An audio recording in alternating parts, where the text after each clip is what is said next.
वनऊज़ु बिल्लाहि मिन शुरूरि अनफुसिना व मिन सय्यिआति अअमालिना मन यहदिहिल्लाहु फला मुदिल्ल लहु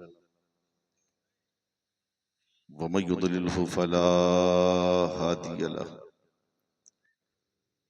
व नशहदु अल्ला इलाहा इल्लल्लाहु वहदहु ला शरीक लहु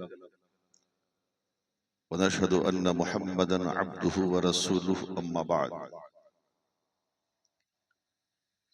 औज़ु बिल्लाहि मिनश शैतानिर रजीम बिस्मिल्लाहिर रहमानिर रहीम वमा अर्सलनाक इल्ला रहमतल लिल आलमीन सदक़ल्लाहु मौलाना अज़ीम व बल्लगना रसूलुहुन नबियुल अमीनुल मतीनुल मकीनुल मुबीनुल करीम व नहनु अला ज़ालिका लमिनश शाहिदीन वश्शाकिरीन वल्हम्दुलिल्लाहि रब्बिल आलमीन।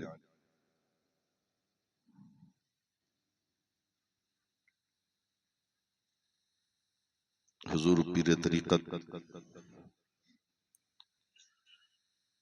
रहबरे राह शरीयत औलाद गौसुल आज़म आले नबी औलाद अली हुजूर सैयदी आकाई व मौलाई सरकार मसूद मिल्लत दामत बरकातुहुल आलिया की ज़ात गिरामी मिंबर शरीफ पर तशरीफ फरमा है, जिनके रुखे ज़ेबा की ज़ियारत करके हम और आप अपने रूह को जिला बख्श रहे हैं, अपनी आंखों की रोशनी में इजाफे का सामान पैदा कर रहे हैं। हम दुआ करते हैं कि अल्लाह तबारक व तआला अहले सुन्नत की इस अमानत को सलामत रखे। जरा जोर से बोल देना आमीन। कितनी बखीली कीजिएगा यार, सारी कौमों को बोलना आ गया और जिस कौम ने दूसरी कौमों को बोलना सिखाया वो आज खामोश हो गई। कब तक खामोश रहोगे? ये खामोश मिजाजी तुम्हें जीने नहीं देगी। इस दौर में जीना हो तो कोहराम मचा दो। और फिर मुसलमान इधर उधर की बोली थोड़ी ना बोलता है, ये बोलता है तो मुस्तफा की बोली बोलता है, ये बोलता है तो गौसे आजम की बोली बोलता है, ये बोलता है तो गरीब नवाज की बोली बोलता है, ये बोलता है तो मखदूम अशरफ की बोली बोलता है, ये बोलता है तो इमाम अहमद रजा की बोली बोलता है, ये बोलता है तो दूल्हा मियाँ की बोली बोलता है, ये बोलता है तो मसरूर मिल्लत की बोली बोलता है, ये बोलता है तो मसूद मिल्लत की बोली बोलता है। मुसलमान किसी दुनियादार की बोली नहीं बोलता, हबीब मुख्तार की बोली बोलता। नारे तकबीर, नारे तकबीर, नारे रिसालत, हुजूर साहिब सज्जादा, जश्न कलीमी, जश्न कलीमी, नारे तकबीर, नारे रिसालत। यकीनन इस बस्ती के मुसलमान इस बात की शहादत दे रहे हैं कि हम अभी भी जिंदा हैं और इंशाअल्लाह हमेशा जिंदा रहेंगे। और ये हमारी और आपकी मुश्तरका खुशनसीबी है कि हमने अपनी आंखों से नबी को तो नहीं देखा, आले नबी के जरूर देख रहे हैं। मैंने एक जलसे में कहा था, कलीमियों खुश हो जाओ कि तुम्हारा सिलसिला गरीब नवाज से जाके मिल रहा है। तुम्हें निस्बत है मुल्क के सुल्तान से, और वो ऐसा सुल्तान है जिसकी सुल्तानी पर मदीने वाले को नाज है। चूंकि गरीब नवाज को सुल्तान किसी दुनियादार ने नहीं बनाया, मदीने वाले सरकार ने बनाया है। इसलिए खामोशी अच्छी चीज नहीं है, अल्लाह की पाकी बयान कीजिए, अल्लाह की किबरियाई बयान कीजिए, हुजूर की नबूवत और रिसालत का ऐलान और इकरार कीजिए। नाम अमाल में बेशुमार नेकियां लिखी जाएंगी। नमाज तो पढ़ते नहीं, रमजान आता है तो शुगर बढ़ जाता है, ज़कात देने का मौका आता है तो कर्जा आ जाता है, हज करने की बारी आती है तो अभी बाल बच्चों की शादी कर ले तब करेंगे। तो कम से कम नबी की महफिल में बैठकर कुछ तो कमाल हो यार। सही बोल रहा हूँ? तकरीर सुनेंगे आप तो दुरूद पाक पढ़िए जोर से। अल्लाह रब्बु मुहम्मदिन सल्लल्लाहु अलैहि वसल्लम नहनु इबादु मुहम्मदिन सल्लल्लाहु अलैहि वसल्लम सलातुम व सलामुन अलैका या रसूलल्लाह सलातुम व सलामुन अलैका या हबीबल्लाह सल्लल्लाहु तआला अलैहि वसल्लम।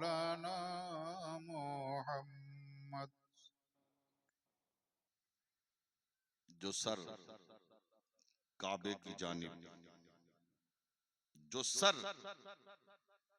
काबे की जानिब, दिल सुए रोजा नहीं होता। जो सर काबे की जानिब, दिल सुए रोजा नहीं होता, हकीकत में वो सजदा हासिले सजदा नहीं होता। और ना आते वो मदीने वाले, ना आते वो तो काबा आज तक किबला नहीं होता।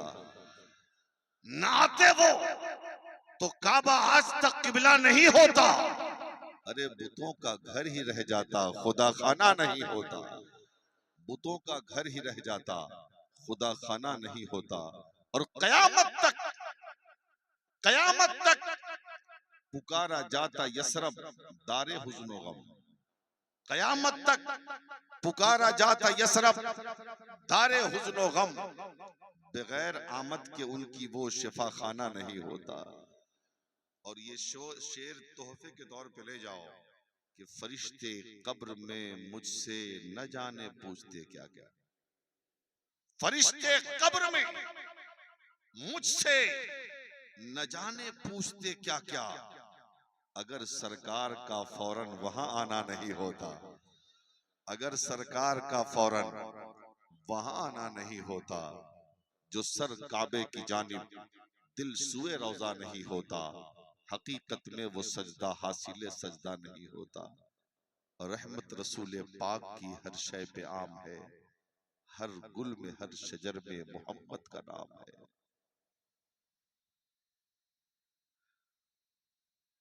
हजरात, बारिशें होती हैं और होती रहेंगी, लेकिन बारिश के होने का मिजाज ये है 10 मिनट इत्मीनान से सुन लो, फिर अच्छी न लगे बात तो चले जाना है।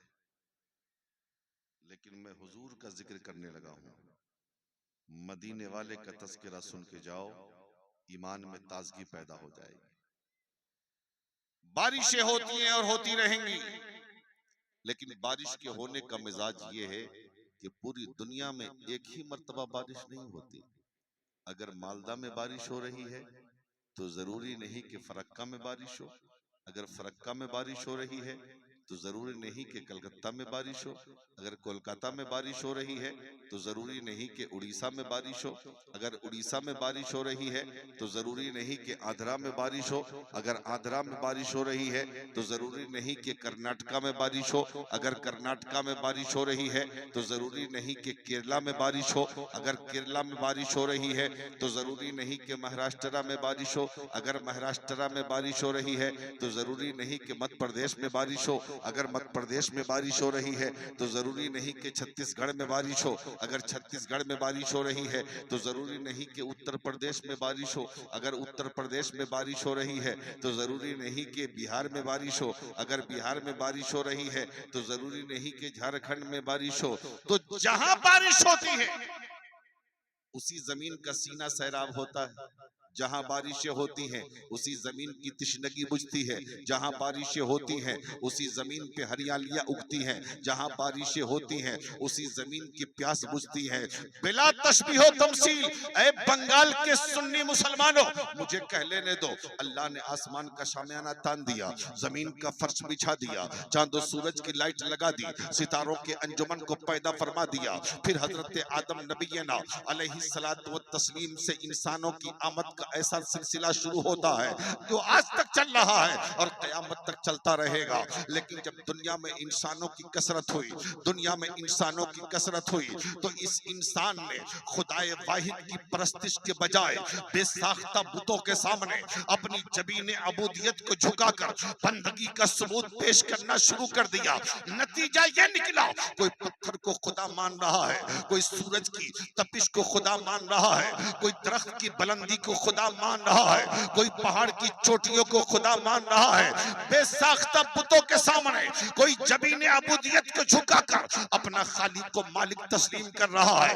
नतीजा ये, इंसान गुनाह पे गुनाह करता जा रहा है, गलती पे गलती करता जा रहा है, खता पे खता करता जा रहा है। सुबह हो तो गुनाह, दोपहर में हो तो गुनाह, शाम को हो तो गुनाह। जिंदगी का एक एक लम्हा गुनाहों में गुजर रहा है। तो जब गुनाहों की कसरत की वजह से जमीन का सीना तपने लगा, जब गुनाहों की कसरत की वजह से जमीन की प्यास पड़ने लगी, जब गुनाहों की कसरत की वजह से जमीन की हरियाली खत्म होने लगी, जब गुनाहों की कसरत की वजह से जमीन की तिश्नगी पड़ने लगी, जमीन की प्यास पड़ने लगी, तो जमीन ने दुआ किया था, ऐ परवरदिगारे आलम, ऐ परवरदिगारे आलम, ये तेरे बंदे मेरे सीने पर जिंदगी के सुबह शाम गुजार रहे हैं, लेकिन तेरी बंदगी नहीं करते, तुझे नहीं मानते। नतीजा ये है, ये सुबह से लेकर दोपहर तक गुनाह करते, दोपहर से लेकर शाम तक गुनाह करते, शाम से लेकर सुबह तक गुनाह करते।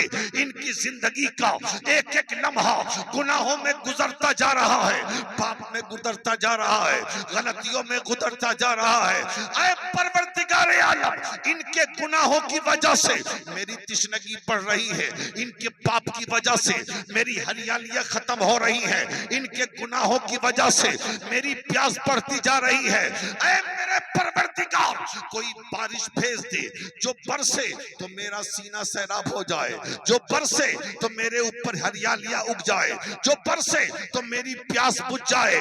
जमीन की दुआ रब ने कबूल किया और कबूल करने के बाद रब ने कहा, आदम तुम जाओ बरसो, नूह तुम जाओ बरसो, शीश तुम जाओ बरसो, जकरिया तुम जाओ बरसो, इब्राहिम तुम जाओ बरसो, इस्माइल तुम जाओ बरसो, याकूब तुम जाओ बरसो, इसहाक तुम जाओ बरसो, मूसा तुम जाओ बरसो, ईसा तुम जाओ बरसो।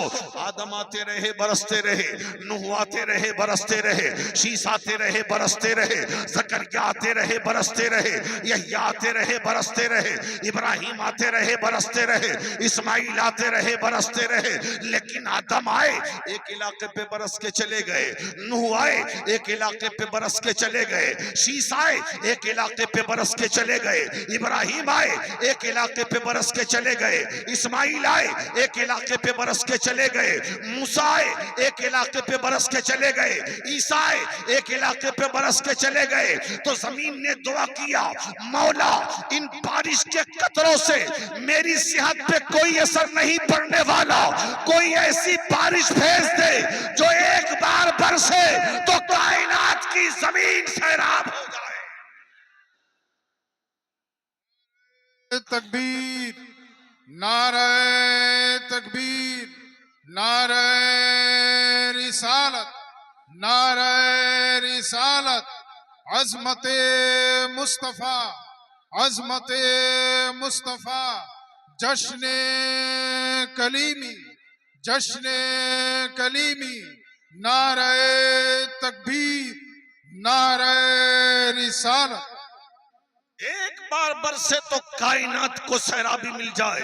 इधर जमीन की दुआ बाब इजाबत से टकराई, उसी दरमियान मेरी नजर ने देखा एक सुहागन है जिसे कुछ लोग रात के सन्नाटे में कहीं लेके जा रहे हैं। मैंने आलम तस्वरात में उनसे पूछा, कहाँ लेके चले हो सुहागन को? जालिमों ने कहा दरिया के किनारे लेके जाएंगे। मैंने कहा क्या कसूर किया है इसने और क्या करोगे दरिया के किनारे ले जाकर? जालिमों ने कहा था हम इसके जिस्म में आग लगा देंगे, देंगे और इसके जिस्म की राख को दरिया के पानी में मिला देंगे। मैंने कहा कसूर क्या है? कहा कसूर इसका ये है कि कल इसकी शादी हुई, आज इसका शौहर मर गया, ये मनहूस औरत है। और हमारे समाज का वसूल ये है जिसके शादी के बाद उसका शौहर मर जाए, वह शौहर की चिता के साथ बीवी को भी जला दिया जाता है, इसे जीने का हक नहीं। मैंने कहा जालिमो मत मारो इस सुहागन को, इसलिए कि मौत व हयात तो खुदा की कुदरत है। रब जिसे चाहता है जिंदगी देता है, रब जिसे चाहता है मौत देता है,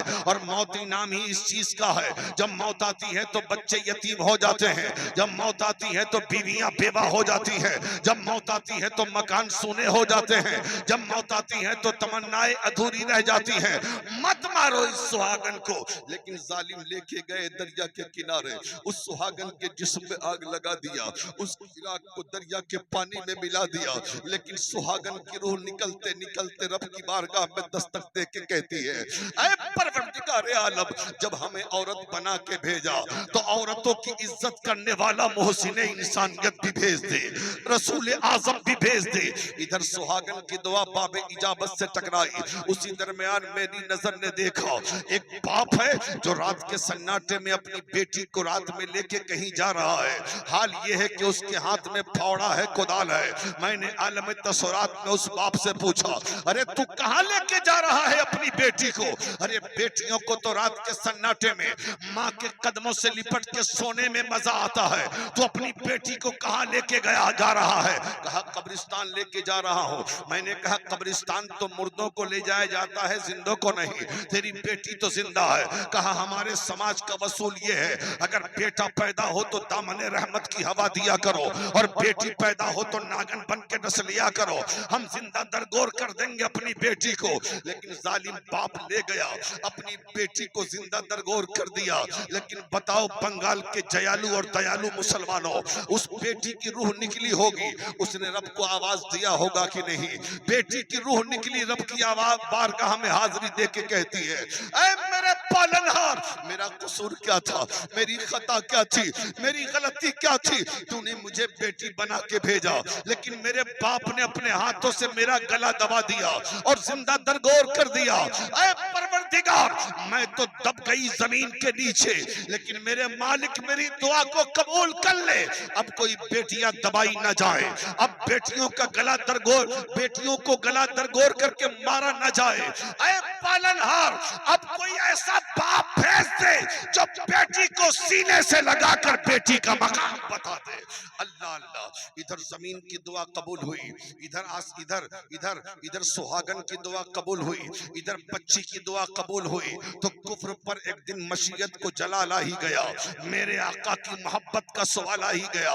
रब ने कहा महबूब, अब तेरी आमद का वक्त आ गया है, अब तेरी जलवागरी का वक्त आ गया है, अब तेरी तशरीफ आवरी का वक्त आ गया है। और जब 12 रबीउल अव्वल को मेरा रसूल आमना की गोद में रहमतुल लिल आलमीन का ताजे ज़र्री पहनकर जलवागर हुआ, तो मुस्तफा ऐसे बरसे कि नबी मक्के में बरस रहे हैं तो मदीना सैराब हो रहा है, मुस्तफा अरब में बरस रहे हैं तो कायनात सैराब हो रही है। नारे तकबीर, नारे तकबीर, नारे रिसालत, नारे रिसालत, अज़मत मुस्तफ़ा, अज़मत मुस्तफ़ा, जश्न कलीमी, जश्न कलीमी, नारे तकबीर, नारे रिसालत। अब किसी बारिश की जरूरत नहीं, पूरी दुनिया सैराब हो गई। यहीं पर रुक कर एक बात कह दूं, अपने आका की अजमत मुलाहिजा कर लो, जरा जोर से बोलो और मोहब्बत से बोलो या रसूल अल्लाह। पूरे मक्का में हुजूर की पैदाइश से पहले जब मुस्तफा जाने रहमत अपनी मां के पेट में थे,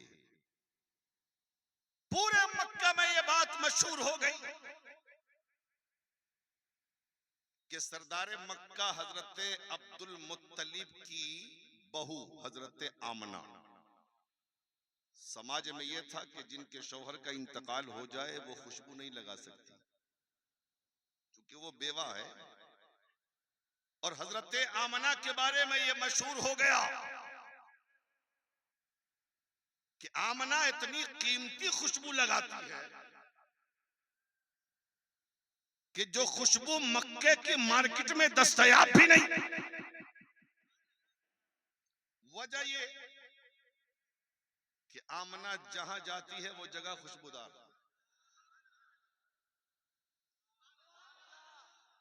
अगर आमना घर में है तो घर खुशबूदार, आमना मकान में है तो मकान खुशबूदार, आमना दुकान में है तो दुकान खुशबूदार, आमना सेहन में है तो सेहन खुशबूदार, आमना आंगन में है तो आंगन खुशबूदार, आमना गली में है तो गली खुशबूदार। ये शिकायत आहिस्ता आहिस्ता पहुंचते पहुंचते हजरत अब्दुल मुत्तलिब के कान तक पहुंच गई। जब कान तक पहुंची तो हजरत अब्दुल मुत्तलिब घर आए, अपनी अहलिया से कहा, सुना है तुमने कुछ आमना के बारे में? पूरे मक्का में ये बात मशहूर है कि आमना ऐसी खुशबू लगाती है जो बहुत कीमती भी है और बाजार में दस्तयाब नहीं। वो लाती कहां से? जरा पूछो तो सही। आपकी अहलिया कहती है, नहीं आप ही पूछ लो। हजरत अब्दुल मुत्तलिब हुजूर के दादा गए, बेटी आमना क्या सुना है? सुना है कि तुम बहुत कीमती खुशबू लगाती हो। यह भी सुना है कि तुम जहां बैठ गई वहीं खुशबूदार। घर में हो तो घर खुशबूदार, सेहन में हो तो सेहन खुशबूदार, आंगन में हो तो आंगन खुशबूदार, गली में हो तो गली खुशबूदार। वजह क्या? क्यों लगाती हो खुशबू?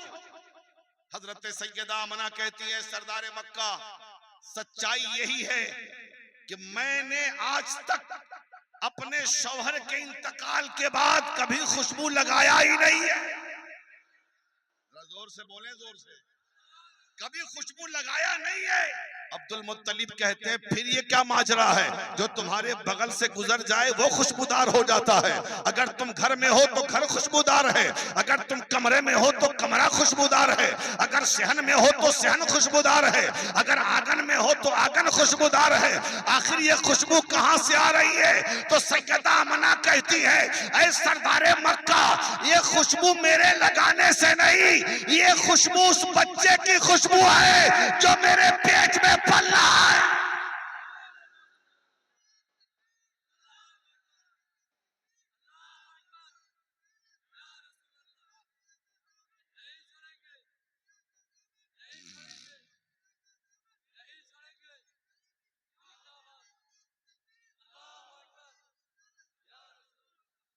उस बच्चे की खुशबू है।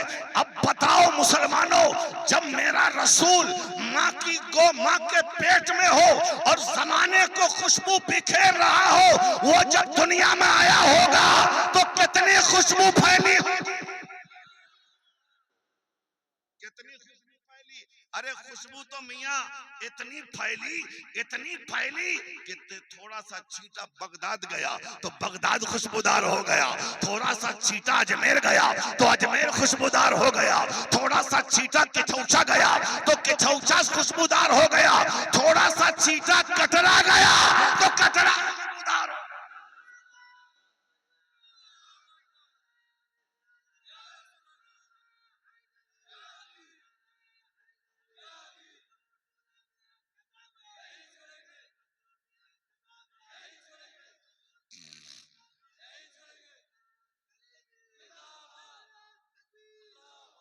इसी मंजर को जब बरेली के इमाम अहमद रजा ने मुलाहिजा किया तो पुकार उठे, सर ताबक कदम है तने सुल्ताने समन फूल, लब फूल, दहन फूल, जकन फूल, बदन फूल। और क्या बात रजा, उस चमनिस्ताने करम की जहरा है कली जिसकी हुसैन और हसन फूल।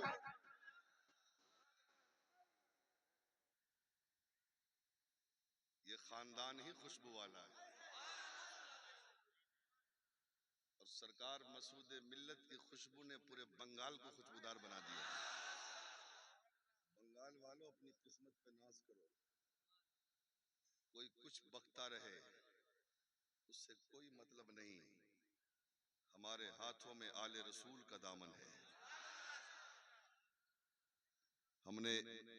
मैं हमेशा कहता हूं कि आला हज़रत कहते हैं हाँ कि हुजूर की बारगाह में जाने के लिए हमने गौसे आजम का वसीला लिया है, और गौसे आजम की बारगाह में जाने के लिए हमने मसूद मिल्लत का वसीला पकड़ा। सच है ना? बहुत उम्दा। सुन रहे हो? हाँ? टेंशन तो नहीं? बिल्कुल। ऐसे भी यार नबी का दीवाना टेंशन कब लेता है? हाँ? कितने अच्छे मुस्कुराते चेहरे हैं, सुभान अल्लाह। अल्लाह इन मुस्कुराते चेहरों को सलामत रखे। मैं कह रहा था कि हुजूर पैदा हुए, कह दीजिए सुभान अल्लाह। मुस्तफा दुनिया में आ गए, पूरा जमाना खुशबूदार हो गया। मौलाना खलील साहब, इस पैदाइश मुस्तफा को जरा ज़हन को मैं समझाने लगा हूं। तकरीर सुनने के साथ साथ कभी कभी समझा कीजिए। हाँ, इसी पैदाइश रसूल को जरिया बनाकर, मैं नाम नहीं लेता किसी का, कुछ लोग भोले भाले कम पढ़े लिखे सुन्नी मुसलमानों को गुमराह करते हैं और कहते क्या है कि देखो ना जी, अब मौलाना खलील साहब के पास तो आएंगे नहीं, मुफ्ती इकराम साहब के पास तो आएंगे नहीं, हुजूर की बारगाह में आने की तो हिम्मत ही नहीं है। हाँ, ये लोग तो वो हैं हाँ कि जो बोले ना बोले चेहरा देख के पहचान लेते हैं कि इसका दिल उजला है कि काला है। समझ रहे हैं?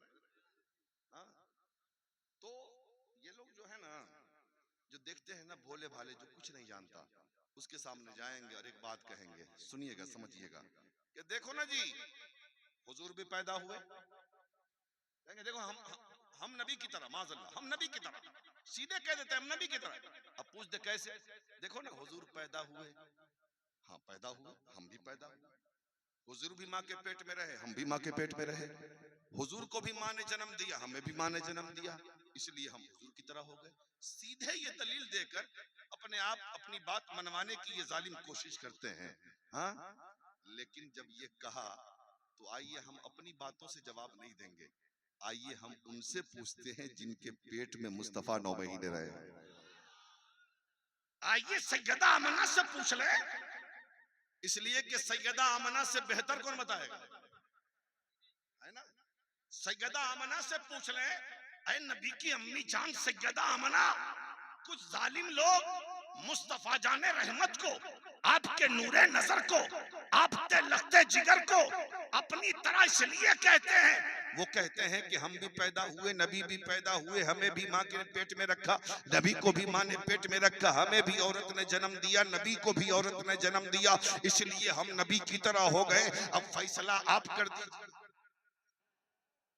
तो सैयदा आमना कहती है, सुन लो कि जालिमों ये तो सही है कि तुम भी पैदा हुए, मेरा बेटा भी पैदा हुआ, तुमको भी तेरी माँ ने पैदा किया, मैंने भी अपने बेटे को जन्म दिया, तेरी माँ ने तुझे भी 9 महीने अपने पेट में रखा, मैंने भी अपने लाल को 9 महीने अपने बतन में रखा, लेकिन फर्क सुन, जब तू अपनी माँ के पेट में आया, जब तू अपनी माँ के पेट में आया तो तेरी माँ का हाल ये था कि तेरी माँ को उल्टियां लग गई, तेरी माँ का जी मतलाया, तेरी माँ का दिल घबराया, तेरी माँ को खाना अच्छा नहीं लगा, तेरी माँ को पानी अच्छा नहीं लगा, तेरी माँ की परेशानियां बढ़ गई, तो तेरी माँ ने कभी मालदा के डॉक्टर की दवा खाया, कभी गांव के हकीम की दवा खाया, कभी खट्टे अचार खाई, कभी इमली खाया, ताकि खाना अच्छा लगे, ताकि उल्टी ना हो, ताकि मतली ना आवे, ताकि तबीयत खराब ना हो।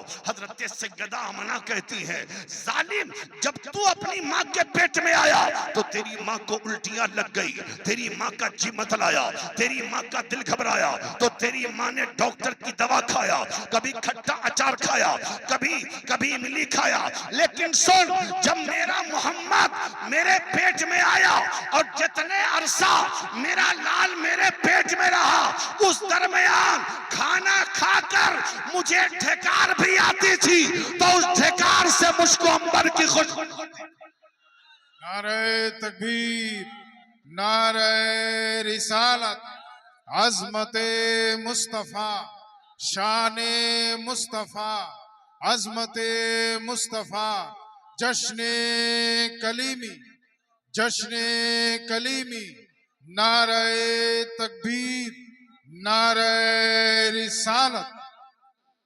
उस झकार से मुझको अंबर की खुशबू आती थी। सुभान अल्लाह। हजरत सैयदा आमना कहती हैं, ऐ नबी के गुलामों, मैं तुम्हें बता ना दूं कि तुम्हारा नबी जब पैदा हुआ तो कैसा था? जोर से बोल दें, जरा जोर से बोले, जोर से। तुम्हारा नबी जब पैदा हुआ तो कैसा था?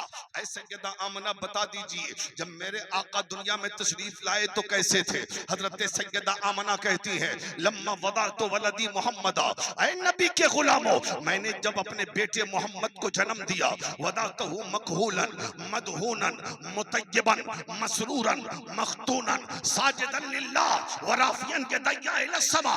ऐ लोगों, जब मैंने अपने बेटे मोहम्मद को जन्म दिया, जन्म देने के बाद मैंने आंखें देखी तो सुरमे लगे हुए थे, मैंने बाल देखा तो तेल लगे हुए थे, मैंने जिस्म देखा तो अतर मले हुए थे, नबी खतना शुदा पैदा हुए थे, मैंने होंठ देखा तो मुस्कुरा रहे थे, मैंने सर देखा तो सर सजदे में गिर रहा था, और मैंने हाथ देखा तो दोनों हाथ आसमान की तरफ उठकर उम्मत की बख्शिश की दुआएं।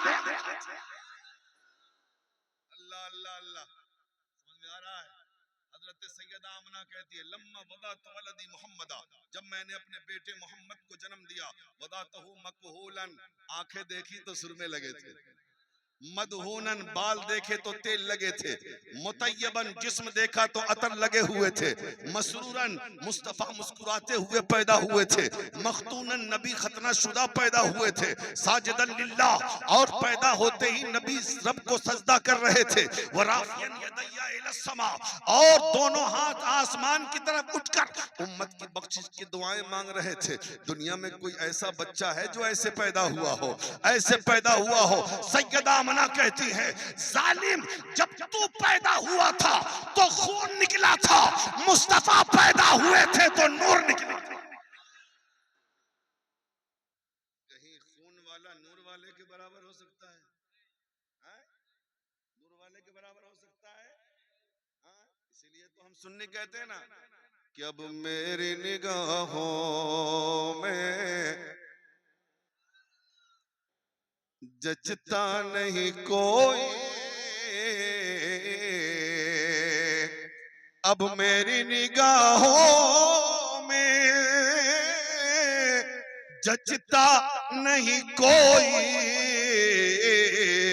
जैसे मेरे सरकार है ऐसा नहीं कोई,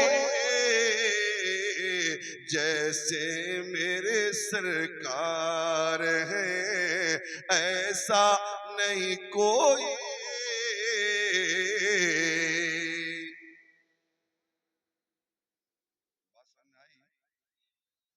मैं तो समझता था यार बंगाली लोग उर्दू जरा कम समझते हैं, लेकिन बहुत अच्छी उर्दू समझ रहे हैं। ये सब फैजान है सरकार मसूद मिल्लत का। क्यों न समझो यार, आका का जिक्र हो रहा है, मदीने वाले सरकार का जिक्र हो रहा है। तो कह रहा था मैं कि हुजूर पैदा हुए, हुजूर पैदा हुए। अब जरा और पीछे चलो, जमीन की दुआ कबूल हो गई। हुजूर की उम्र पाक 25 साल की हुई। हुजूर ने हजरत खदीजा से निकाह फरमाया। बेवा की रूह ने आवाज दिया था, जालिम देख, एक तू था कि तूने बेवा के जिस्म में आग लगाकर दरिया के पानी में मिला दिया था। एक देख, मुस्तफा बेवा से निकाह करके बेवा का मकाम बता रहे हैं। और फिर हजरत खदीजतुल कुबरा के बतन पाक से खातून जन्नत पैदा हुई। जिस चमन के हजरत फूल हैं, खातून जन्नत पैदा हुई। नबी ने फरमाया, फातिमा तो बिज़तो मिन्नी, फातिमा मेरा टुकड़ा है, फातिमा मेरे दिल का टुकड़ा, फातिमा मेरे जिगर का टुकड़ा है। मैं कुरान हूं, फातिमा मेरी तफसीर है, मैं नूर हूं, फातिमा मेरी तनवीर है। और मेरे आका ने फरमाया, ऐ मक्का वालों, अल्लाह जिसके घर में बेटी देता है, अल्लाह उसके घर में रहमतों का नुज़ूल होता है। बेटियों को ज़हमत मत समझो, रहमतों का नुज़ूल होता है। और हुजूर ने फरमाया, जिसके घर में बेटी पैदा होती है, अल्लाह उसके घर में बरकतें नाजिल फरमाता है। लेकिन आज भी माहौल कुछ गड़बड़ चड़बड़ चल रहा है, समझ रहे हैं, सिर्फ इसलिए कि समाज में बेटियों की शादियों में बेशुमार अखराजात है। ये गरीब बाप कैसे करेगा अपनी बेटी की शादी, है ना, यही ना, कई कई लाख रुपए, हाँ, जहेज के, और फिर जहेज का सामान, और फिर ये तो वो फलां टिका उल्टा सीधा।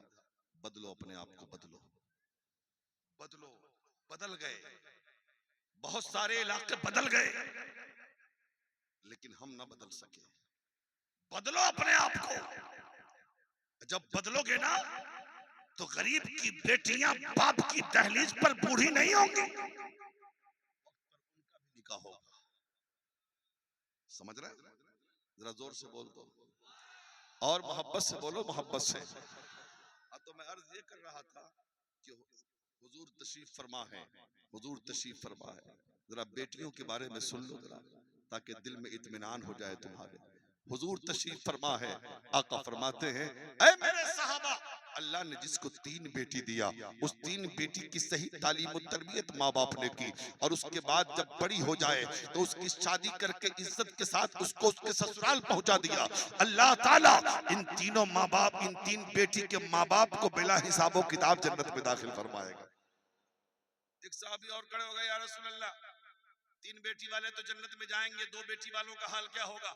आका फरमाते हैं, घबरा मत, जिसको अल्लाह ने 2 बेटी दिया, 2 बेटी की सही तालीम और तरबियत माँ बाप ने की, बड़ी हो गई तो इज्जत के साथ निकाह करके उन बेटियों को सही सलामती के साथ उसके ससुराल पहुंचा दिया। अल्लाह ताला इन बेटियों के माँ बाप को भी बिला हिसाबो किताब जन्नत में दाखिल फरमाए। अब जाहिर बात है, सहाबा में और भी लोग थे, उसमें एक और सहाबी खड़े हुए, आका 3 बेटी वाले जन्नत में, 2 बेटी वाले जन्नत में। आका जिसको अल्लाह ने 1 बेटी दिया, उसका हाल क्या होगा? अल्लाह अल्लाह, आका फरमाते हैं, ला तक़नतु मिन रहमतिल्लाह, अल्लाह की रहमत से नाउमीद मत हो जा, घबरा मत। आका फरमाते हैं, सुन, जिसको अल्लाह ने 1 बेटी दिया, उस 1 बेटी की सही तालीम और तरबियत माँ बाप ने की, और जब जवान हो गई तो शादी करके इज्जत के साथ ससुराल पहुंचा दिया। अल्लाह ताला इस 1 बेटी के वालिदैन को भी बिला हिसाबो किताब जन्नत में दाखिल फरमाए। अब तो बेटी वाले तो बड़ा खुश हो गए कि यार मुफ्त में जन्नत मिल रही है। आज जिसके पास बेटी ना थी वो था परेशान। एक साहबी खड़े हो गए, आका 3 बेटी वाले जन्नत में, 2 बेटी वाले जन्नत में, 1 बेटी वाले जन्नत में। आका ये तो बता दीजिए, जिसको अल्लाह ने बेटी दिया नहीं, क्या वो जन्नत में नहीं जाएगा? हुजूर फरमाते हैं, घबरा मत, आज मुस्तफा की रहमत जोश में।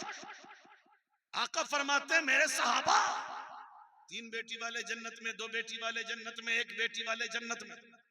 लेकिन जिसको अल्लाह ने बेटी नहीं दिया, लेकिन मियां बीवी की ये ख्वाहिश थी कि अगर अल्लाह बेटी देता तो उसकी तालीम और तरबियत सही तरीके से करता, जवान होती तो उसकी शादी करके उसको उसके ससुराल पहुंचा देता। अगर किसी शौहर बीवी की ये नीयत थी तो अल्लाह ताला उसकी नीयत की बरकत की वजह से उसे भी बिला हिसाबो किताब जन्नत में दाखिल फरमाएगा। इसलिए बेटियों को कभी जहमत मत समझना। बेटियां बेटियां अल्लाह की रहमत है। मैं अर्ज ये कर रहा था कि हजरत सैयदा आमना ने हुजूर का सरापा बयान किया। आंखों में सुरमे लगे थे, बाल में तेल लगे थे, होंठ मुस्कुरा रहे थे, हाँ, और खतना शुदा थे, और सर सजदे में और दोनों हाथ आसमान की तरफ उठकर उम्मत की बख्शिश की दुआएं मांग रहा था। हाँ, लेकिन आइए जरा सा हम हुजूर का हुस्न उनसे पूछते हैं जिन्होंने हुजूर को देखा, जिन्होंने हुजूर को, घबरा तो नहीं रहे? जरा जोर से बोलिए ना, या रसूल अल्लाह। बहुत अच्छी बात करने लगा हूं, बहुत अच्छी बात। हुजूर की सीरत पर जो भी गुफ्तगू होगी वो अच्छी ही होगी। हाँ, खुशबू वाले की बात होगी तो बात खुशबूदारी होगी ना मियां। हाँ हाँ, आओ आओ बताता हूं मैं। हाँ, हुजूर जब हिजरत करके मक्का से मदीना जा रहे हैं, हुजूर की हिजरत की कहानी। मक्का से क्या हो रहा है भाई? चैनल वाले भाई कुछ हो रहा है क्या? लगवा लो लगा लो लगा लो लगा लो लगा लो लगा लो, चलो सुनो सुनो सुनो। मक्का से मदीना जा रहे हैं, साथ में हजरत अबू बकर सिद्दीक हैं, साथ में गुलाम है। चलते चलते खाना पानी सब खत्म हो गया, सब खत्म। अब दूर दूर तक आबादियां नहीं, दूर तक पानी का निशान नहीं, दूर दूर तक मकान नहीं। सफर करते करते हुजूर एक जगह पहुंचे, देखा दूर से कि एक झोपड़ी है। हुजूर ने फरमाया अबू बकर इस झोपड़ी में चले जाओ, दरवाजे पे दस्तक दो और झोपड़ी का जब मालिक मिले तो कहो कि उसके पास अगर घर में खाने के लिए खाना है तो पेश करे, हम उसकी उजरत देंगे, उसके बदले उसे हम रकम देंगे। हजरत अबू बकर सिद्दीक तशरीफ ले गए, दरवाजे पर दस्तक दिया, अंदर से एक खातून की आवाज आई। हजरत अबू बकर सिद्दीक ने पूछा, खातून ये बताओ कि तुम्हारा शौहर कहाँ है? कहा शौहर मेरा बकरी चराने जंगल में गया है। काम क्या है बोलो मुसाफिर। हजरत अबू बकर सिद्दीक फरमाते हैं काम यह है कि हम 3 लोग हैं, मुसाफिर हैं, खाने के सामान खत्म हो गए, अगर तुम्हारे घर में खाने की कोई चीज हो तो तुम पेश करो, उसके बदले हम तुम्हें उजरत देने के तैयार हैं। तो वो औरत कहती है सुनो, हम लोग मुसाफिरों से उजरत नहीं लेते मेहमान नवाजी की, हम तो अरब वाले हैं और अरब की मेहमान नवाजी बहुत मशहूर है, लेकिन सही ये है कि अभी मेरे घर में सूखी रोटी भी नहीं है जिसकी वजह से मैं तुम्हारी मेहमान नवाजी कर सकूं, इसलिए माफ कर दो, मैं तुमसे माजरत चाहती हूँ। हुजूर की नजर उसी के घर के कोने में एक बकरी पे पड़ गई जो लागर थी, कमजोर थी, जिसका दूध सूखा हुआ था। जब उस औरत ने आवाज दिया हमारे पास कुछ नहीं, तो हुजूर ने फरमाया अबू बकर जरा उस औरत से पूछो तो सही कि वो औरत अगर इजाजत दे तो ये जो बकरी खड़ी है उसके कोने में उस बकरी का हम दूध दूना चाहते हैं। हजरत अबू बकर सिद्दीक कहते हैं ऐ खातून अगर तुम इजाजत दो तो हम इस बकरी का दूध ना दूलें जो तुम्हारे घर के बगल में घर के कोने में खड़ी हुई है। वो औरत मुस्कुरा के कहती है ऐ मुसाफिर अगर ये बकरी दूध देने वाली होती तो चरागाह से दूर क्यों होती? अरे इसके दूध सूखे हुए तो एक जमाना हो गए और हाल ये है इतनी कमजोर हो गई है, इतनी कमजोर हो गई है कि ये चरागाह तक जा नहीं सकती, इसलिए ये खड़ी है, अपने रेवर से अलग हो गई है। हजरत अबू बकर सिद्दीक कहते हैं तुम इजाजत देना चाहती हो कि नहीं देना चाहती हो? वो दूध देगी कि नहीं देगी वो हम समझ लेंगे। उसे क्या पता था पूछने वाला कौन है, उसे क्या पता था सवाल करने वाला कौन है। अबू बकर ने जब ये कहा तो वो औरत कहती है ठीक है अगर तुम ये चाह रहे हो, अगर ये चाह रहे हो कि बकरी का दूध दूले तो मेरी तरफ से इजाजत है। जोर से बोले मेरी तरफ से इजाजत है। तारीख उठाओ, तारीख उठा के पढ़ो तो मालूम पड़ेगा कि हजरत अबू बकर सिद्दीक उस बकरी को खोल कर हुजूर के पास लाए, हुजूर के पास लाए। और जब हुजूर के पास लाए ना तो हुजूर ने अपना दस्ते शफकत, अपना दस्ते रहमत, दस्ते नूर, दस्ते बरकत उस बकरी के पुष्ट पर डाले। जरा जोर से जब बकरी की पुष्ट पर मुस्तफा का दस्ते अक़दस पड़ा है, जो बकरी का दूध सूखा हुआ था उस बकरी का थन दूध से भर गया।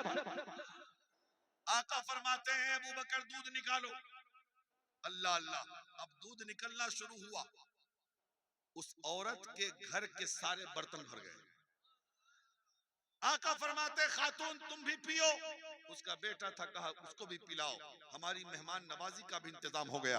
हुजूर ने भी नोश फरमाया, अबू बकर ने भी नोश फरमाया, गुलाम ने भी नोश फरमाया, उस औरत ने भी नोश किया, उसके बेटे ने भी नोश किया और उस औरत के घर का सारा बर्तन बकरी के दूध से भर गया, फिर भी दूध थन में वैसे ही बाकी रहा। हुजूर आए, सब मामला हो गया और हुजूर तशरीफ ले गए। उस औरत को मालूम नहीं था कि था कौन है, आया कहां से गया कहां। शाम को जब उसका शौहर आया ना, बात समझिएगा, जब शौहर उसका आया, शौहर जब उसका आया तो देखा रास्ते महक रहे हैं, गलियों में खुशबू बिखरी पड़ी है, कुटिया पे एक चमक है। आते ही पूछता है, ए उम्मे साद ये बता, कोई आया था क्या? कोई आया था क्या? का मतलब का नहीं, तुम्हें कैसे पता कि कोई आया था? का खुशबू बता रही है किसी खुशबू वाले का गुजर हुआ है। ये मेरी कुटिया का चमकना ये बता रहा है कोई नूर वाला मेरी झोपड़ी से होके गया है। बताओ वो कौन आया था? तो उस औरत ने हुजूर का नाम नहीं पूछा था, तो उसको बताना था शौहर के जवाब में। उसने अपने से हुजूर का नाम रख दिया मुबारक। जरा जोर से बोल दे। कहा हाँ मुबारक आया था। जब देखा कि खुशबू फैल रही है, चमक रहा है, कुटिया चमक रही है, खुशबू बिखरी पड़ी है, हालात अलग है, अल्लाह की रहमतें नाजिल हो रही हैं, तो अबू साद ने कहा खाना बाद में खाएंगे, चिटाई बिछा, पहले मुबारक की बातें सुना। बता वो था कैसा, उसकी आंखें कैसी थी, उसके होंठ कैसे थे, उसके लब कैसे थे, उसकी जुल्फें कैसी थी, उसका दस्ते अक़दस कैसा था, उसका पाए मुक़द्दस कैसा था। उसने एक लंबी बहस की है हुजूर के सरापे पर, जब कभी वक्त मिला तो सुनाऊंगा, लेकिन एक जुमला जो उसने कहा था औरत ने, वो सुन लीजिए। वो कहती है अब हन्नास अजमलुहुम मिन करीबी व अहसनहुम व अहलाहुम मिन बईद। वो कहती है आमतौर पे होता है ना कि कोई दूर से बहुत खूबसूरत नजर आता है, लेकिन जब वही करीब आवे तो उसकी खूबसूरती में कमी आ जाती है। लेकिन वो औरत कहती है अबू साद क्या बताऊं, वो कितना हसीन था, कितना जमील था। अरे वो दूर से तो खूबसूरत नजर आता ही था, और जब करीब आया तो देखा कि वो और भी खूबसूरत हो गया। उसके हुस्न जमाल का जवाब नहीं, मैंने देखा तो मैं देखती रह गई। अबू साद कहता है बड़ा जुल्म किया तुमने कि तुम लोगों ने जियारत कर ली मुबारक की, मुझे नहीं बुलाया। का सुनो, अब कभी मुबारक आए तो मुझे जरूर बुलाना, और सुनो मैं बकरियां लेकर दूर न जाऊंगा, अब मैं करीब बकरियां चराऊंगा। जब मुबारक आए तो मुझे बुला लेना, मैं मुबारक की जियारत करूंगा।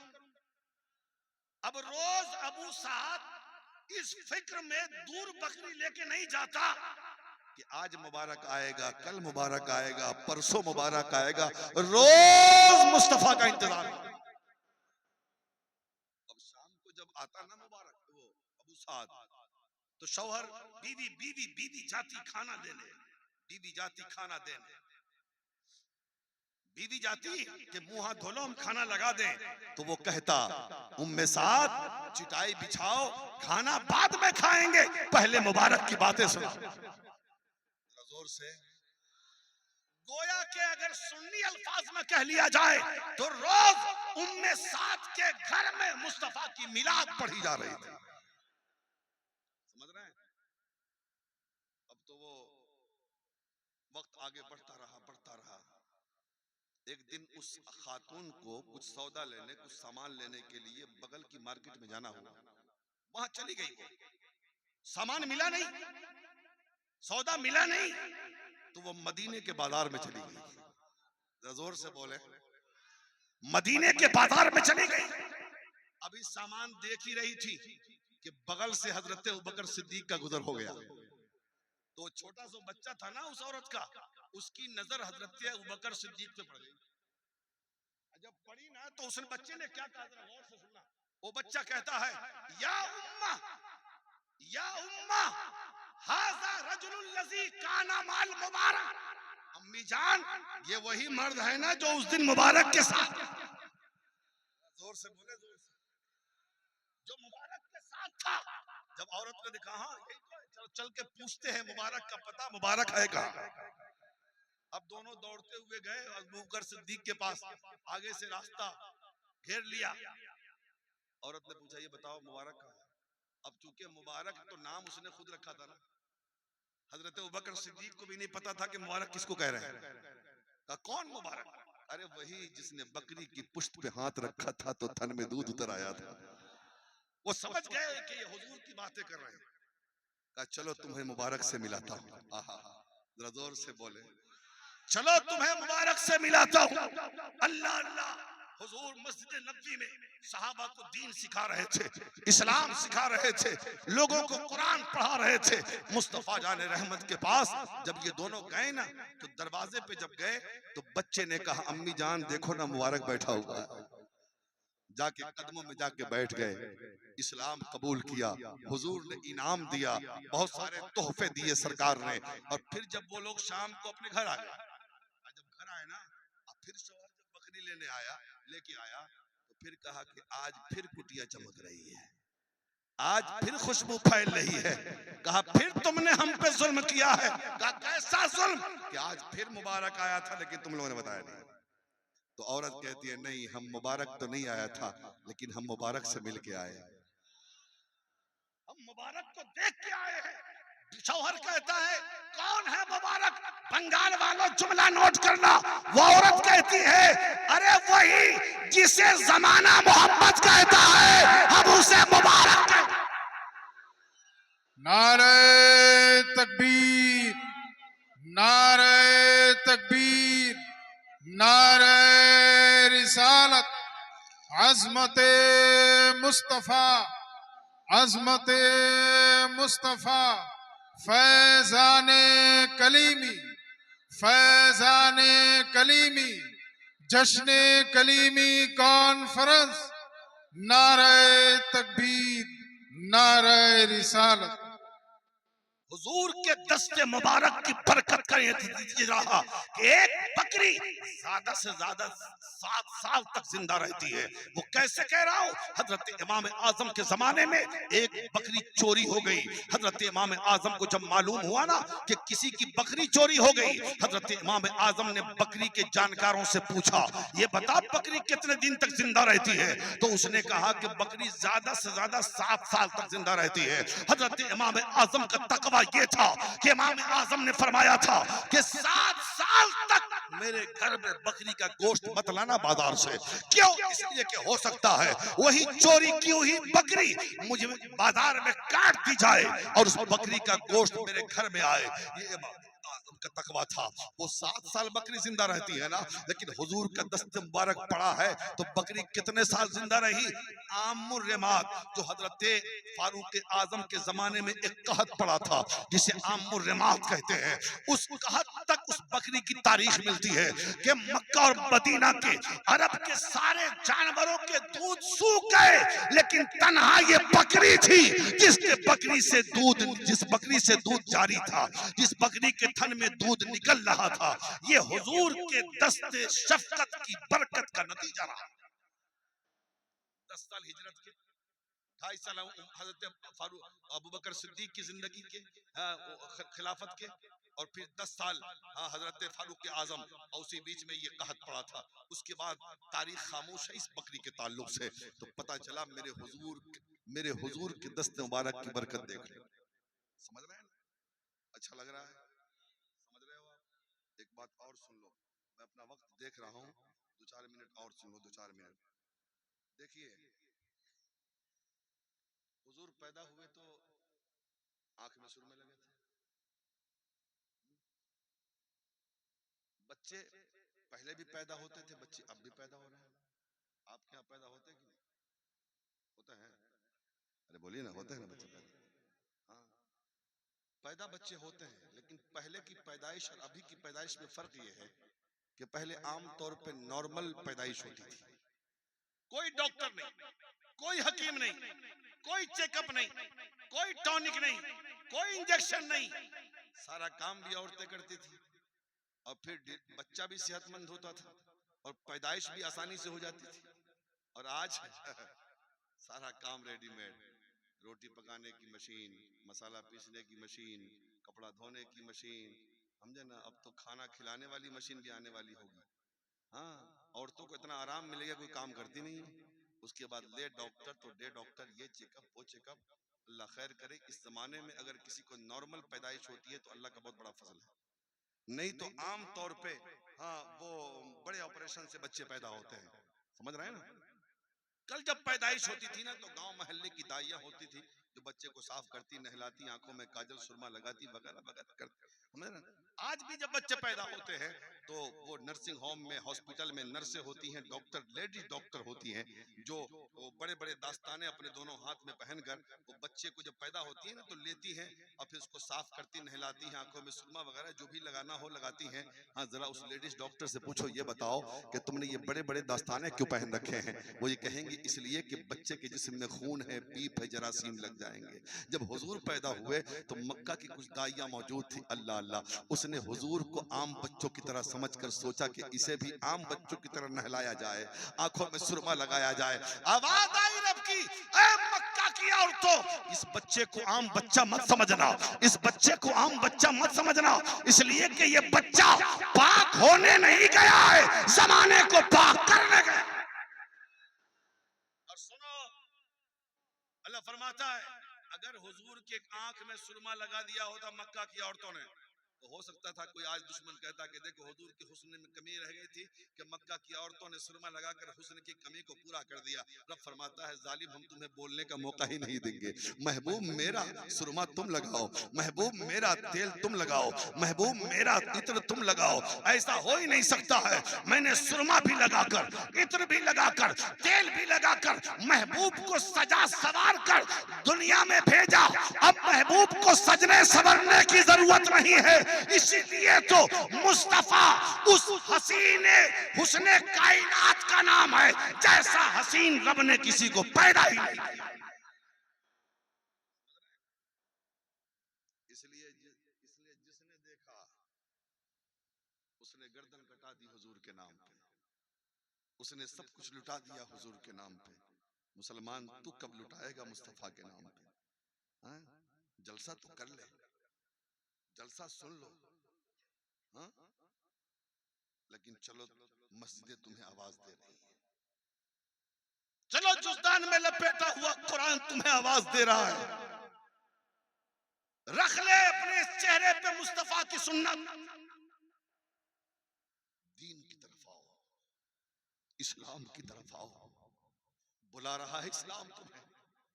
देख रहे हो आज लोगों की नजर गरीब नवाज के रोजे पर पड़ी है, उसे पता ये नहीं है कि ये सुल्तानुल हिंद किसी आम जात का नाम नहीं है,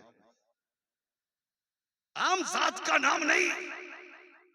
अरे जब जोगी जयपाल जैसा जादूगर, अब पृथ्वी राज जैसा राजा जब गरीब नवाज से न टकरा सका,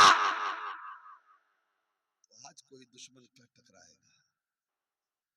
गरीब नवाज को तो गरीब नवाज बनाया है मदीने वाले ने। इसलिए मैं हिंदुस्तान के लोगों से कहूंगा कि ये गरीब नवाज का रोजा हमारे लिए मरकज है अकीदत का। हम गरीब नवाज के मुल्क में रहते हैं, गरीब नवाज के देश में रहते हैं। सुल्तानुल हिंद का करम है हमारे ऊपर वो एहसान है गरीब नवाज का जिस एहसान को हम भुला नहीं सकते। इसलिए गरीब नवाज के नक्शे कदम पे चलो मियां, अपने आप को बदल लो, नेकियों की तरफ आओ, बुराइयों से रुक जाओ, अच्छाइयों की तरफ आओ, नमाजों की तरफ आओ, तिलावत कुरान की तरफ आओ। एक जुमले बात कह दूं, कोई हमारा तुम्हारा नहीं है, किसी दुनियादार के साए में मत आना, हबीब मुख्तार के साए में आ जाओ, मदीने वाले से रिश्ता जोड़ लो, आका की बारगाह में कहो मैं मुजरिम हूँ आका मुझे साथ ले लो, कि रास्ते में है जा बजा थाने वाले। मुस्तफा जान रहमत की बारगाह में रो गिड़गिड़ाओ और अपने गुनाहों से तौबा करके मदीने वाले से कहो आका हमारे मुल्क को अमन वाला बना दीजिए, हमारी इज्जत और अजमत की हिफाजत कर लीजिए। आका आपकी नजर मोहब्बत, नजर इनायत, नजर करम के बगैर हमारी जिंदगी मुश्किल है। यकीनन एक नजर पड़ गई मदीने वाले की और मदीने वाले के हुक्म से गरीब नवाज की हमारा बिगड़ा मुकद्दर संवर जाएगा। इसलिए मेरे भाई अपने आप को बदलिए, हुजूर से मोहब्बत कीजिए। अल्लाह से दुआ है अल्लाह ताला हम सबको अमल खैर की तौफीक अता फरमाए। मेरे बोलने में कोई भी अमदन सहवन खताएं लफ्ज़ें भूल चूक हो गई हो, मैं सब दिल से तौबा करता हूँ। आप भी पढ़ लीजिए, अस्तगफिरुल्लाह रब्बी मिन कुल्लि ज़ंब व तूबु इलैह, हक ला इलाहा इल्लल्लाह मुहम्मदुर रसूलुल्लाह सल्लल्लाहु ताला अलैहि वसल्लम। खूब की सैरे चमन, फूल चुनी शाद रहे, बाग बजाता हूँ मैं, गुलशन तेरा आबाद रहे। ये महफिल नूर जिंदाबाद, फैज़ाने सरकारे कलीमी पाइंदाबाद। अस्सलामु अलैकुम।